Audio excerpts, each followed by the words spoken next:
하나님의 말씀입니다. 또 다른 두 행악자도 사형을 받게 되어 예수와 함께 끌려가니라. 해골이라 하는 곳에 이르러 거기서 예수를 십자가에 못 박고 두 행악자도 그렇게 하니 하나는 우편에 하나는 좌편에 있더라. 이에 예수께서 이르시되 아버지 저들을 사하여 주옵소서 자기들이 하는 것을 알지 못함이니이다 하시더라. 그들이 그의 옷을 나누어 제비 뽑을세 백성은 서서 구경하는데 관리들은 비웃어 이르되 저가 남을 구원하였으니 만일 하나님이 택하신 자 그리스도이면 자신도 구원할지어다 하고 군인들도 희롱하면서 나와 신포도주를 주며 이르되 내가 만일 유대인의 왕이면 내가 너를 구원하라 하더라. 그의 위에 이는 유대인이 왕이라 쓴 패가 있더라. 달린 행악자 중 하나는 비방하여 이르되 내가 그리스도가 아니냐 너와 우리를 구원하라 하되 하나는 그 사람을 꾸짖어 이르되 내가 동일한 정죄를 받고서도 하나님을 두려워하지 아니하느냐 우리는 우리가 행한 일에 상당한 보응을 받는 것이니 이에 당연한 것이거니와 이 사람이 행한 것은 옳지 않은 것이 없느니라 하고 이르되 예수여 당신의 나라에 임하실 때에 나를 기억하소서 하니 예수께서 이르시되 내가 진실로 내게 이르노니 오늘 내가 나와 함께 낙원에 있으리라 하시니라. 아멘. 주위에 계신 분들과 함께 인사 나누겠습니다. 집사님은 하나님이 찾으시는 그 예배자이십니다.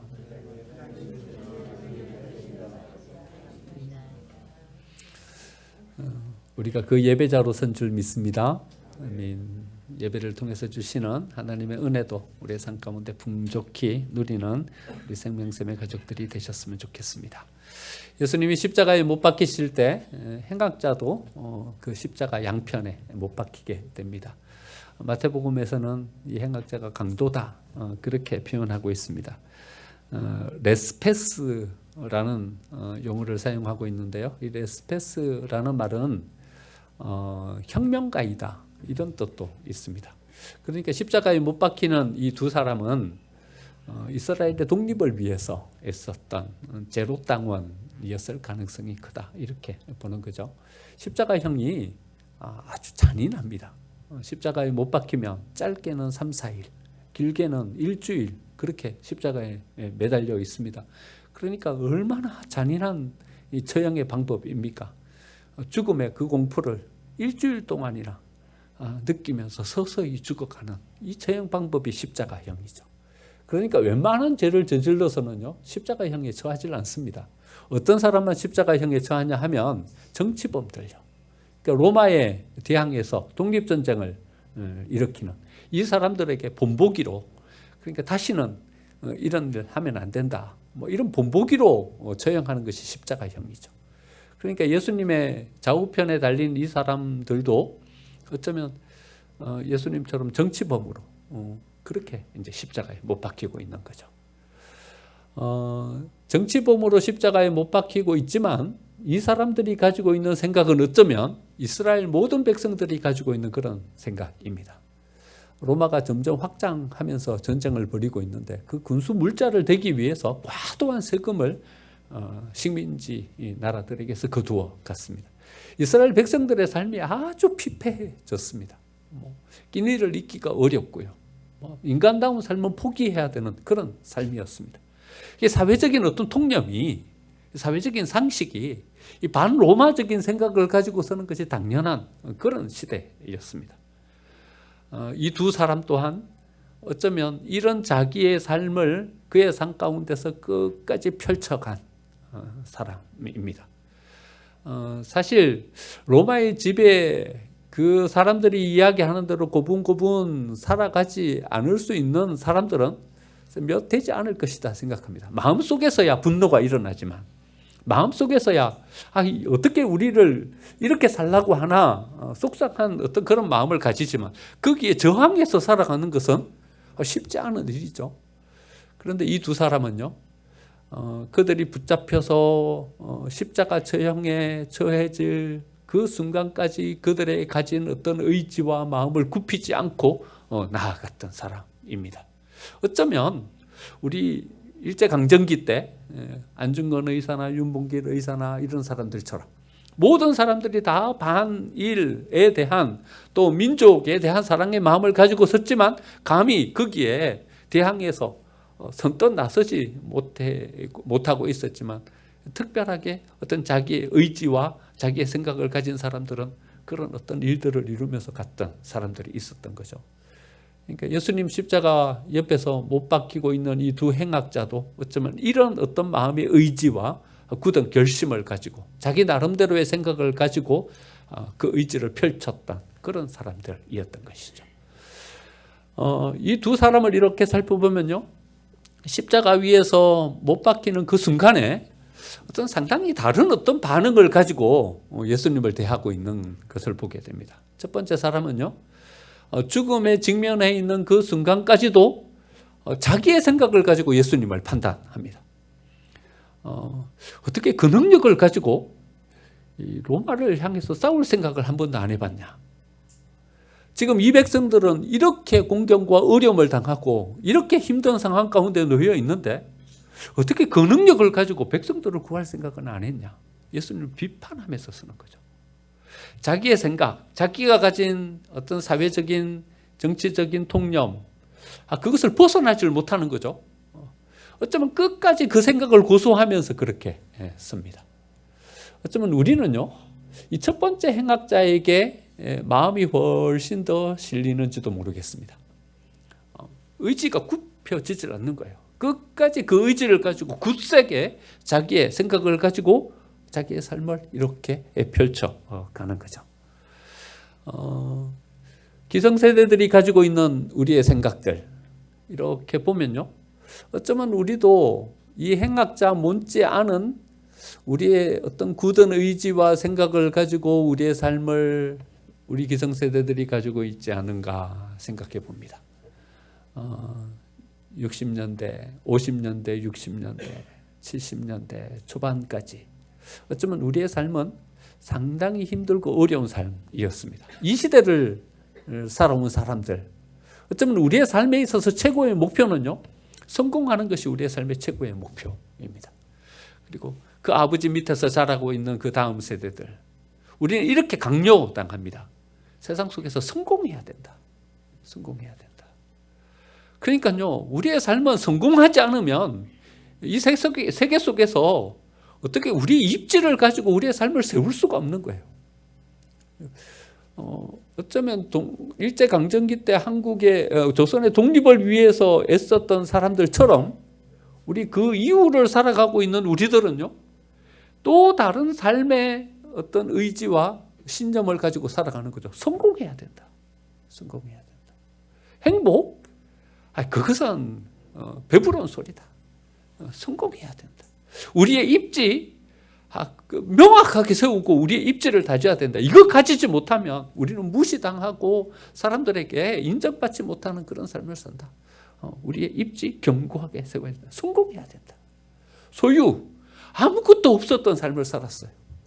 뭐 어떻게 해서든지 우리 것을 만들어야 된다. 소유해야 된다.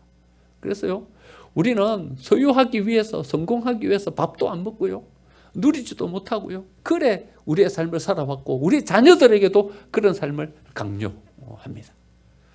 그런데 지금 30대 MZ세대들의 삶은 전혀 다른 또 생각을 가지고 있습니다.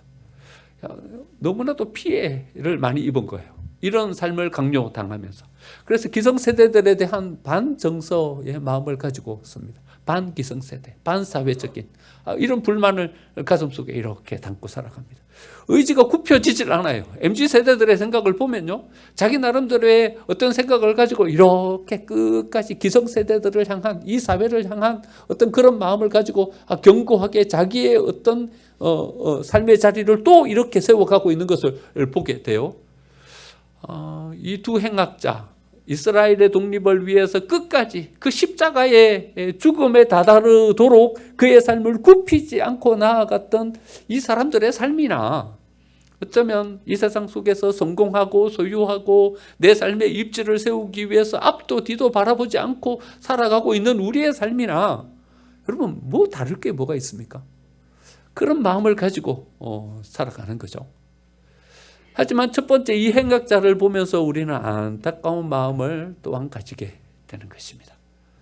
여러분, 일생일대의 기회를 이 첫 번째 행악자는 맞이하게 되지 않습니까? 예수님을 만나는 거예요. 인류를 구원하시기 위해서 인간의 몸을 입고 이 세상에 오신 그 예수님을 그 죽음의 순간에 맞이하게 된 것이죠. 그런데 이 첫 번째 행악자는요, 끝까지 자기의 의지를 굽히질 않습니다. 그리고는 예수님을 향해서 자기의 그 생각과 그 기준을 가지고 비판합니다. 어째 이래 죽냐? 그 능력을 가지고 이 백성들을 향해서 한번 써보지도 못하고 이래 네 인생 마감하냐?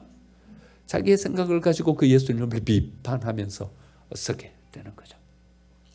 근데 두 번째 행악자는요, 사뭇 다른 모습을 가지고 세워지는 것을 보게 됩니다. 41절 말씀 보면요, 우리는 우리가 행한 일에 상당한 보응을 받는 것이니 이에 당연한 것이거니와 이 사람이 행한 것은 옳지 않은 것이 없느니라. 함께 처형되고 있는 두 번째 이 행악자도요, 사실은 여기까지 오는 동안 자기의 의지를 가지고 여기까지 온 거죠. 다른 사람들과는 달리 로마에 호락호락하지 않았어요. 지배자들의 쉽게 지배당하지 않았어요. 자기의 생각과 자기의 뜻, 이 이스라엘 백성들을 로마에서 구원해내는 이 일을 위해서 자기의 어떤 인생을 바치면서 여기까지 온 거죠. 그런데 인생의 마지막 그 순간에 자기 속에 찾아온 인생의 그 틈으로 이렇게 스며 들어오고 있는 그 예수님을 이렇게 맞이하게 되는 거죠. 의지가 강한 사람이었지만, 굳은 의지를 가지고 지금까지 여기에 오고 있지만, 여러분, 인생의 틈이 이렇게 벌어졌을 때요, 이제 죽음이라는 자기의 인생이 끝나는 어떤 틈이 이렇게 벌어졌을 때 그 틈으로 스며 들어오는 예수님의 삶이라는 자기의 어떤 가치와 자기의 생각과는 사뭇 다른 어떤 가치를 가지고 이 세상의 삶을 살아가고 있는 또 한 사람의 삶에 대해서 자기가 이렇게 그 삶을 받아들이고 있는 이 행악자의 모습을 바라보게 됩니다. 여러분들은 어디에 더 가까우십니까? 첫 번째 행악자에 가까우십니까? 두 번째 이 사람에 더 가까우십니까? 우리는 대부분요, 첫 번째 사람이 훨씬 더 가깝습니다. 이런 상상력 사전이라는 책이 있어요. 그 책에 보면 우리가 얼마만큼 사회적인 존재인가라는 것을 나타내는 어떤 실험을 해요. 25cm 되는 노란색 끈이 있고요, 30cm 되는 파란색 끈이 있어요. 여러분, 누가 봐도 25cm, 30cm 두 가지를 이렇게 놓으면 30cm가 훨씬 더 길다는 것을 금방 눈에 이렇게 발견할 수 있는 거죠. 7명을 데려다 놓고 묻습니다. 어느 것이 더 기냐? 물어봅니다. 그런데요, 사전에 6명끼리는 짰어요. 뭐라고 짰냐 하면요, 우리 다 25cm 노란색 끈이 더 길다고 하자. 가지고 사람들이 다 25cm 노란색 끈이 더 길다고 말합니다. 그러면 마지막에 7번째 사람은 어떻게 대답합니까? 눈으로 보면 어떤 게 더 깁니까? 파란색 끈이 훨씬 더 길어요. 그렇죠? 그런데요, 60%의 사람은요, 이래 대답한대요. 자기 소신을 가지고 앞에 사람이 뭐라 이야기했던 간에 파란색 끈이 더 길다, 이래 이야기한대요. 근데 40%의 사람은요, 이 파란색 끈이 더 긴지 노란색 끈이 더 짧은지는 별로 중요하지 않아요. 사람들이 다 길다고 하면요, 노란색 끈이 더 길다고 그냥 말해버리는 거예요. 40% 사람은요, 분명히 눈으로 보기에는 파란색 끈이 더 긴데도 노란색 끈이 더 길다, 이래 말해버린대요. 그리고 나머지 60% 파란색 끈이 더 길다라고 이야기하는 이 사람들에게 찾아가서요, 설득을 한대요. 야, 어떻게 파란색 끈이 더 기냐? 앞에 6명이 다 노란색 끈이 다 길다고 말하지 않냐? 노란색 끈이 더 길다라고 설득을 하면요, 그 중에 반은요, 또 생각을 바꾼대요. 바꿔가지고, 그래, 노란색 끈이 더 기냐? 노란색 끈이 더 길다고 하자. 그럼 노란색 끈이 더 길다고 그래 대답을 한대요. 그럼 우리가요, 어떤 기준이나 어떤 진리나 우리가 생각하기에 어떤 것이 옳은 것인가 하는 것에 대한 어떤 기준이요, 여러분, 어떤 것에 의해서 훨씬 더 많이 좌우되냐 하면요, 사회적인 어떤 평가, 주위에 있는 사람들이 어떻게 생각하고 있는가, 사람들과의 관계, 여기에 따라서요 많이 바뀐다는 거예요. 여기에 노란색 끈이 더 길다고 이야기했던 그 마지막 7번째 사람들을 다 모아놓고서는 다시 이렇게 말한대요. 야, 사실 이건 몰래카메라였다. 우리가 사실은 6명이 다 짜고 노란색 끈이 더 길다고 말한 거다. 사실은 파란색 끈이 더 길다. 이렇게 말해준대요. 그러면 아이고 쏘갔구나. 노란색 끈이 짧은 건데 내가 사람들한테 설득당해갖고 노란색 끈이 더 길다고 말했구나. 이래 생각해야 되잖아요. 그렇죠? 그런데 그중에 10%는요. 이게 몰래카메라였다고 말을 해도 끝까지 노란색 끈이 더 길다고 자기 생각을 고수한대요. 그러니까요. 우리의 어떤 자기 나름대로 의지와 자기 나름대로의 생각을요. 한번 이렇게 명확하게 딱 붙잡으면요. 사람들의 생각은 잘 안 바뀐다는 거예요. 그 생각, 그 의지, 그 뜻을 끝까지 고수하면서 나아갈 가능성이 크다는 거죠. 여러분 우리는요. 어쩌면 이 10%에 속한 사람들과 같은 그런 의지와 그런 신념을 가지고 우리의 삶을 살아가고 있는지도 모르겠습니다. 여러분 뭐가 진리인지는 별로 중요하지 않아요. 여러분 기성세대가 살아가고 있는 소유, 성공 이것이 인생의 답입니까? 이게 진리입니까? 여러분 이건 진리라고 말할 수도 없고 인생의 답이라고 말할 수도 없어요. 그러면 MZ세대들이 이야기하고 있는 반기성세대적인 생각, 반사회적인 생각 그것은 옳습니까? 그것이 옳다고도 말할 수 없어요.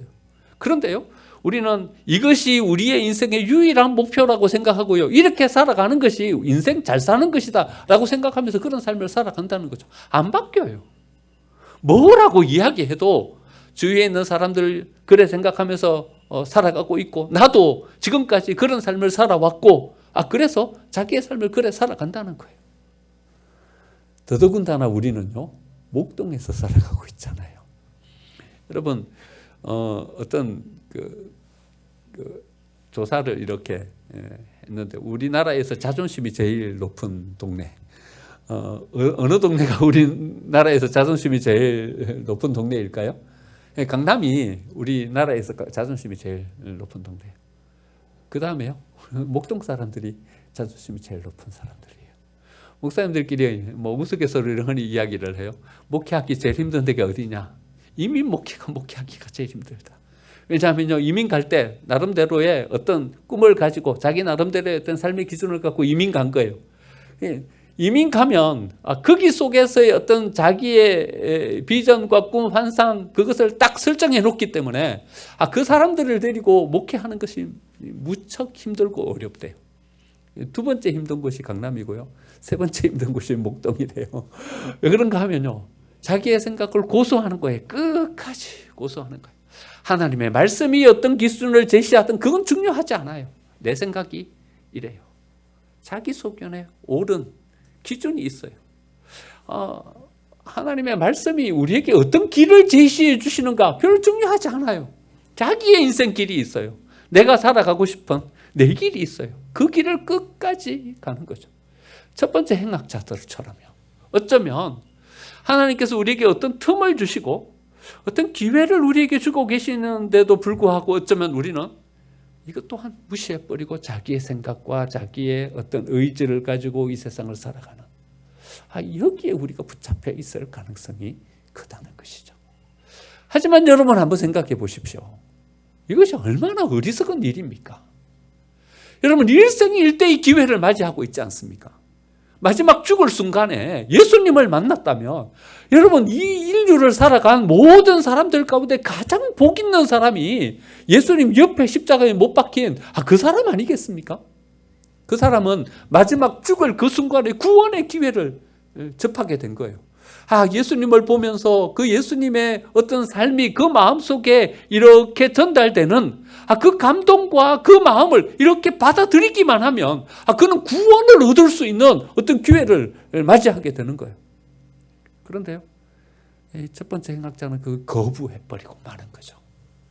스메온은 자기 마음속에 노크해 오고 있는 그 소리를 향하여서 귀를 막아버리고 마는 거죠. 여러분 세상에서 가장 불행한 귀는요, 자기 듣고 싶은 이야기만 듣는 귀가 가장 불행한 귀예요. 가장 메마른 그친 마음은요, 여러분 자기의 생각 그것만 고수하고 있는 마음, 이 마음이 어쩌면 가장 광야와 같은 그친 마음이 아니겠습니까? 우리는 두 번째 행악자에게 한번 우리의 생각을 이렇게 집중시켜 볼 필요가 있는 것이죠. 두 번째 행악자는요, 첫 번째 행악자처럼 인생의 끝까지 그 삶을 고수하며 왔어요. 하지만 이 죽음이라는 이 아픔, 인생의 마지막 그 벌어진 틈 사이로 이렇게 옆에서 스며오는 그 예수님에 대한 삶을 자기 속으로 받아들이는 거죠. 인생에 틈이 생겼을 때 거기로 나아오셔서 우리에게 말씀해 주시는 그 말씀을 이렇게 받아들이는 거죠. 42절에 이렇게 말씀합니다. 예수여 당신의 나라에 임하실 때에 나를 기억하소서. 예수님을 향해서 용서를 구하는 거죠. 예수님 이래 말씀하십니다. 43절 내가 진실로 내게 이르노니 오늘 내가 나와 함께 낙원에 있으리라. 두 행악자들 혁명하는 사람들이었습니다. 혁명하는 사람들에게 있어서 절대 용납되지 않을 단어는 용서입니다. 용서는 입에 올려서는 안 되는 단어입니다. 여러분 용서하면 혁명이 됩니까? 로마 사람들 용서하자. 그러면요 이렇게 마음을 가지고 로마를 향해서 왔다가 그 마음이 풍선에 바람 빠지듯이 푹 빠져버릴 거 아니에요. 그러니까요 용서는 혁명가들에게 있어서는 절대 입에 올려서는 안 되는 단어예요. 그런데 이 두 번째 행악자는요 용서를 구합니다. 나를 용납해 주십시오. 천국에 이를 때 나를 기억해 주십시오. 여러분 우리의 삶의 빈틈을 통해서 하나님의 말씀이 스며오면요 여러분 그 말씀은 우리의 정서와는 반대될 말씀일 가능성이 큰 거예요. 내가 가진 생각들과 반대된 어떤 입장에 세워진 말씀일 가능성이 큰 거예요. 왜냐하면 내가 아무리 강하고 내가 아무리 신념이 투철해도요 나와 같은 신념, 나와 같은 생각을 가지고 주어지는 말씀은 다 받아들여요. 그건 받아들이는 게 아니죠. 사실은 그냥 같이 가는 거죠. 내 생각과 똑같아 말씀이. 그러면 그걸 거부할 일이 뭐가 있겠습니까? 그걸 받아들여서 내 생각을 더 굳게 만들면 되는 거죠. 나와 똑같은 어떤 목표를 제시해주고 있는 말씀이 있으면 그걸 거부할 필요가 뭐가 있겠습니까? 그걸 받아들여서 봐라 하나님의 말씀도 이렇게 말씀하고 있지 않냐 이래 이야기하면 되는 거죠. 그러니까 아직도 내가 받아들이지 못하고 있는 말씀은요 어쩌면 나와 반대되는 말씀인 거예요. 내 감정을 상하게 하는 말씀인 거예요. 진리인데도 불구하고 내가 수용할 수 없는 부분 속에 놓여진 말씀인 거예요. 그 말씀이 어느 때에 내 삶을 이렇게 쿡쿡 찔르면서 나오냐 하면요 내 삶에 틈이 생겼을 때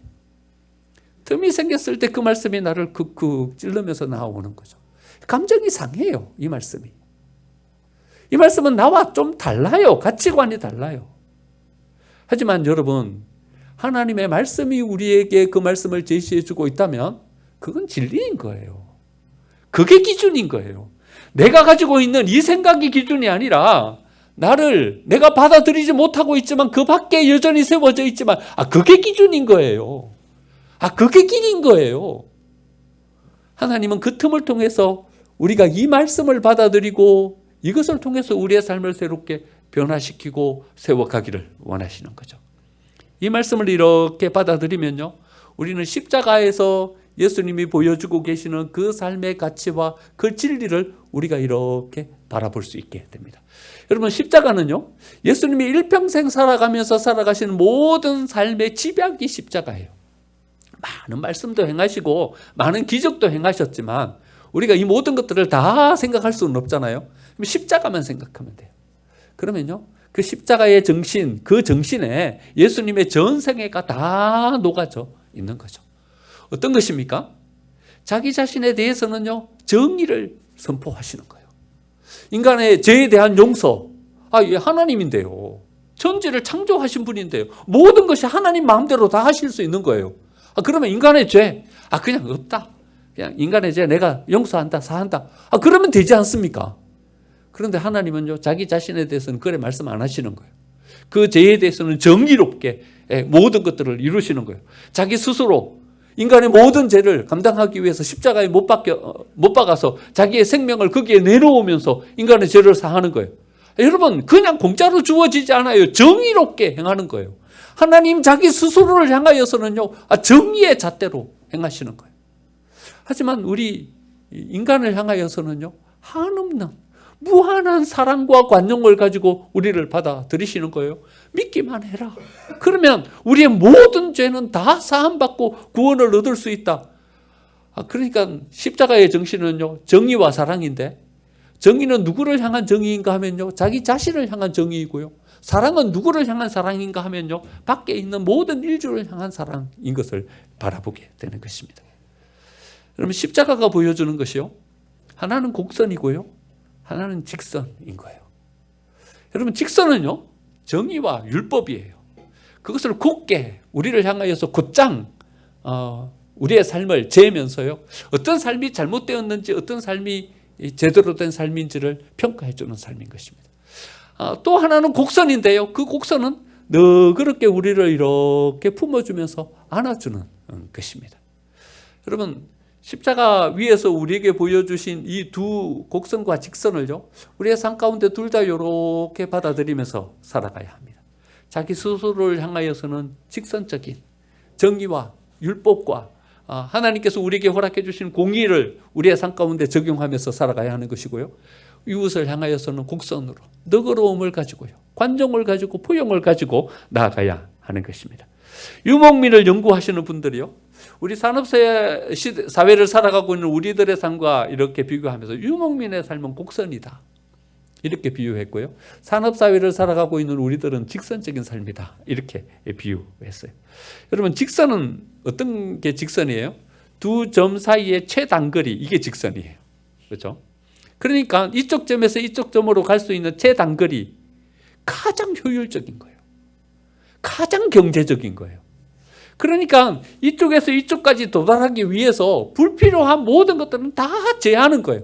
제하고 가장 빨리 이쪽에 다다를 수 있는 최단거리의 선, 이게 바로 직선인 거죠. 우리 한국인의 삶은요, 직선적인 삶이에요. 성공해야 돼. 빨리 효율적으로 뭔가를 이루어야 돼. 그러니까 불필요한 모든 것들은 다 제하는 거예요. 도로를 뚫어요. 도로를 뚫다가요, 산이 나와요. 그러면 터널을 뚫어버려요. 이렇게 돌아가야 돼요. 그럼 돌아가요. 이게 비경제적이에요. 뚫어버려요.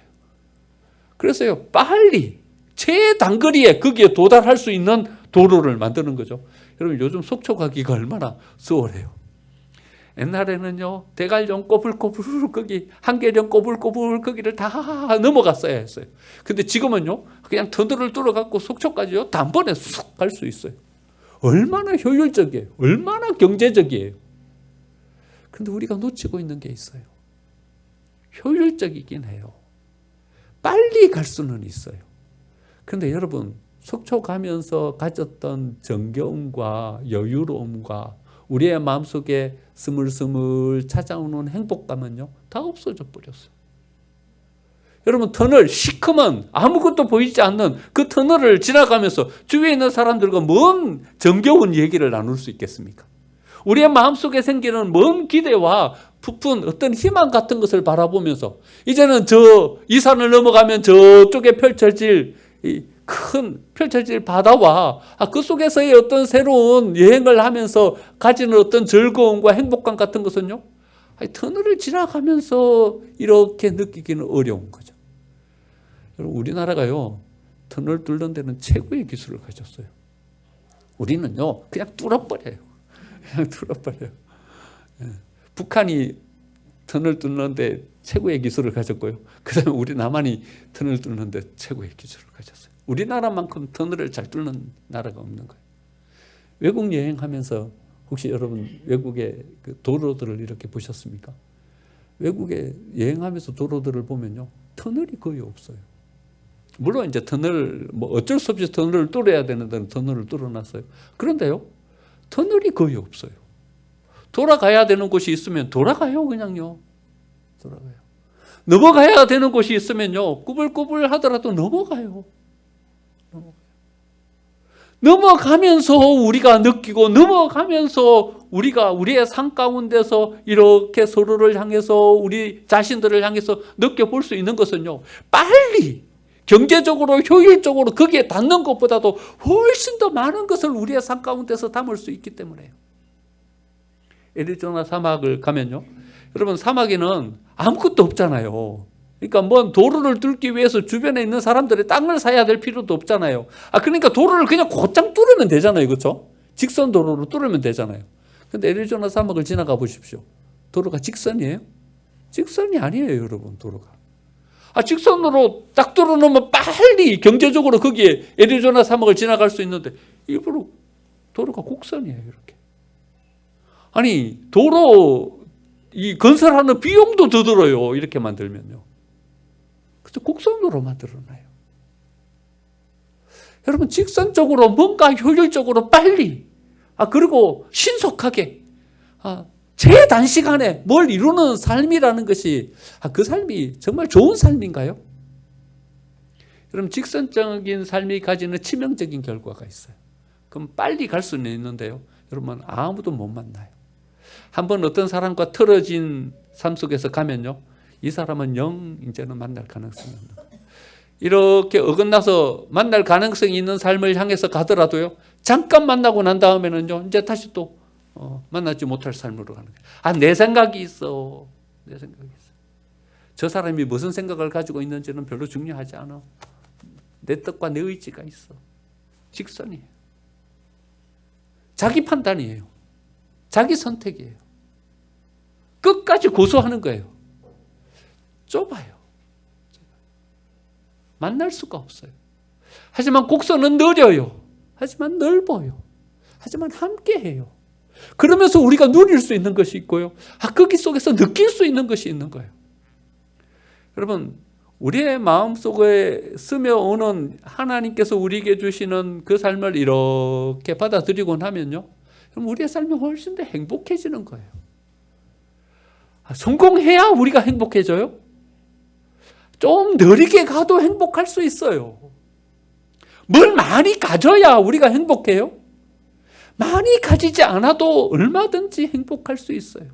뭘 향해서 직선적으로 효율적으로 뭔가에 빨리 도달해야 우리의 인생이 의미 있고 가치 있어져요? 아니요, 좀 돌아가도요. 빨리 거기에 도달하지 않아도 하나님께서 우리에게 허락해 주시고 계시는 여러 가지 의미와 가치들을 우리의 삶 가운데 이렇게 담을 수 있어요. 여러분 우리의 인생에 틈이 생길 때가 있어요. 그때 기회를 놓치지 마세요. 하나님께서 우리에게 이렇게 스며주시는 그 은혜를 붙잡으면 우리는 우리의 인생에 훨씬 더 가치 있는 것을 찾을 수 있는 것입니다. 며칠 제대로 먹지 못한 랍비 제자들이 길을 가다가요. 금화 한 개를 줍게 돼요. 금화를 딱 주었는데 이게 얼마나 다행이에요. 며칠 밥도 못 먹었는데 이제 랍비가 한 제자에게 묻는 거예요. 야, 너 그거 어쩔래?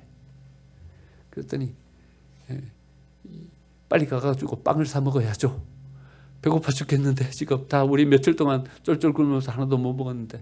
그랬더니 랍비가 하는 말이에요. 넌 도둑놈이야. 그랬어요. 남의 깐이에요 이거죠. 넌 도둑놈이야. 그랬어요. 그러다가 빵 사러 가려던 마음이 쑥 들어갔어요. 두 번째 제자에게 물었어요. 야, 너 어떡할래? 너는 이거 어떡할래? 그만 하나 어떡할래? 둘째 제자가 주저주저 하더니 이래 대답해요. 주인 찾아줘야죠. 이게 누구 잃어버린 사람은 얼마나 아깝겠어요. 주인 찾아줘야죠. 그랬더니 랍비가 하는 말이 이런 멍청한 놈. 우리 다 굶어 죽으란 말이야? 이런 멍청한 놈. 그랬어요. 도대체 어쩌란 말이에요? 주인을 찾아주란 말이에요? 빵을 사 먹으란 말이에요? 어쩌란 말이에요? 한참 길을 들어가다가 세 번째 제자에게 물었어요. 야, 너 어떡할래? 그때는 세 번째 제자가 이렇게 대답했어요. 하나님 앞에 기도해봐야죠. 하나님 앞에 기도해봐야죠. 하나님 응답해 주시는 대로 해야죠. 그랬더니 랍비가 그랬대요. 그래, 하나님 응답해 주시는 대로 하면 누가 뭐라 그러겠어? 그랬다는 거예요. 이야기를 드리면서 왜 말씀을 마치려고 하냐 하면요. 여러분, 우리는 우리 생각이 있어요. 주인을 찾아줘야 된다는 우리의 생각이 있어요. 배고프니까 우리가 빵을 사 먹어야 된다는 자기 나름대로 생각이 있어요. 여기에 머물면요. 여러분 우리는 서로 만나기도 힘들고 서로를 이해하기도 힘들어요. 우리는 어디로 가야 되냐 하면요. 우리가 가지고 있는 이 틈 사이로 스며들어오고 있는 하나님의 말씀, 하나님의 뜻, 하나님이 가지고 계시는 그 계획 거기로 가야 돼요. 그래야 우리의 삶이 행복할 수 있고요. 우리는 더 복된 무언가를 이룰 수 있는 삶으로 세워갈 수 있게 되는 것입니다. 하나님이 틈을 주실 거예요.